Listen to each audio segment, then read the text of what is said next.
Hi there, this is John Wilkinson again from History Made Easier with another presentation dealing with past League of Nations source questions. This one covers the lying question. And I should warn you that as with other presentations of mine for Paper 2, I think you'll need to watch this one more than once. First, a couple of comments on the question. As you can see, this example asks, how far does source E mean that Laval was lying in source D? Now, just as in a question C on paper 1, how far means that you need to reach a measured conclusion. Hardly, to some extent, or fully.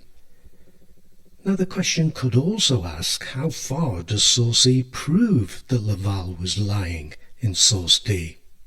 Well, if you see the word prove, I think you should pick up on it, because proof adds an extra burden on your argument and your use of evidence in the sources or your own knowledge.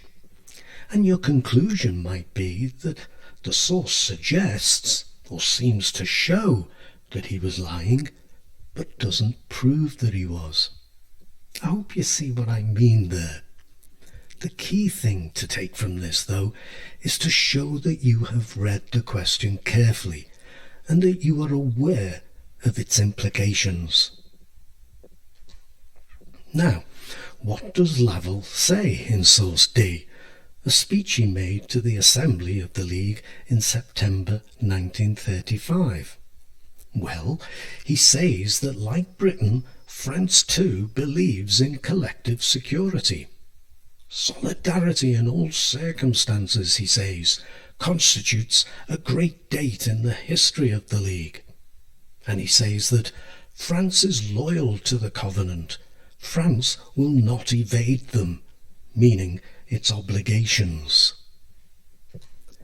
Whereas in source A, Laval, speaking to the French Parliament on December the 28th, 1935, is reporting about an agreement he made with Britain on September the 10th, 1935, and that had been kept secret until this speech to the Parliament.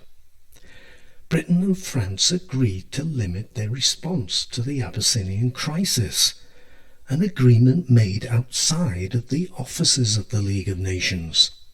So we can conclude that he was lying in source D, as an exclusive deal with Britain cannot be reconciled with the principle of collective security. Other voices were being excluded, so where is the collective? And the most damning comment had to be, we agreed to rule out anything that might lead to war, when others might think that collective security for Abyssinia might necessitate war.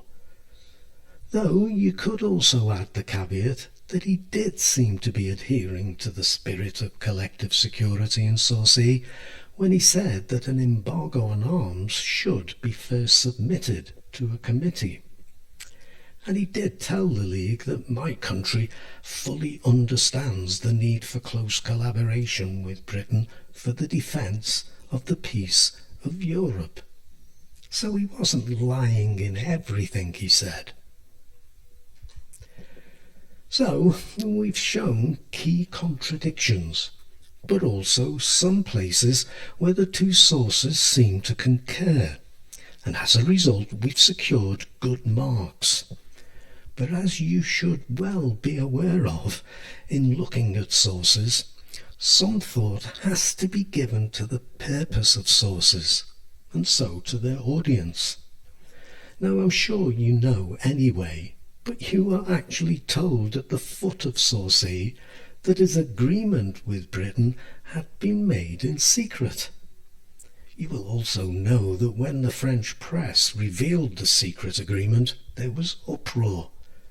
So whilst a reasonable conclusion could be made of source D that whether Laval was intending to make a secret agreement with Britain or had already done so, more on this point in a minute, Laval was trying to conceal it from the League by assuring it of French and British commitment to collective security. This, of course, is what is meant by using your own knowledge, bringing what you know of the topic to what the sources are saying. But it could also be reasonably argued that in Source A, he was facing down the criticism of his secret agreement, and that if he had not actually lied, he had certainly misled the League when he spoke to it in September. This could lead to a concluding sentence on the lines of, while Source A doesn't necessarily mean that Laval was lying in Source D, it certainly leans heavily towards him doing so. And that should secure full marks. So well done us. But I want to make a final point about reading carefully, and in this case to point out something important about the dates we are given. Source E refers to conversations Laval had with the British on September the 10th. But Source D does not tell us the exact date in September when Laval spoke to the League of Nations. Now, I know we can check this, but you can't as you sit in the exam hall, and it makes a difference. If Laval is speaking to the League before his meeting with the British, then Source A does not necessarily mean that he was lying when he spoke to the League. Though it would suggest he was hardly a man of strong convictions. But it would be much more likely to mean he was lying if he was speaking to the League after the agreement was made with Britain, knowing full well that Britain and France had already made their minds up as to what they would do. Now look, whilst I do make a valid point, I have had a much more time to study these sources than you would in the exam hall, and I'm not trying to be clever here. But what I point out serves to show how you can pick up on things, maybe not intended by the examiners, to show that you have really looked carefully at your sources. And it does show the importance of carefully looking at dates. So, as well as reading everything carefully, we've shown contradictions between the sources and points where they support each other. We've referred to their purpose and their different audiences.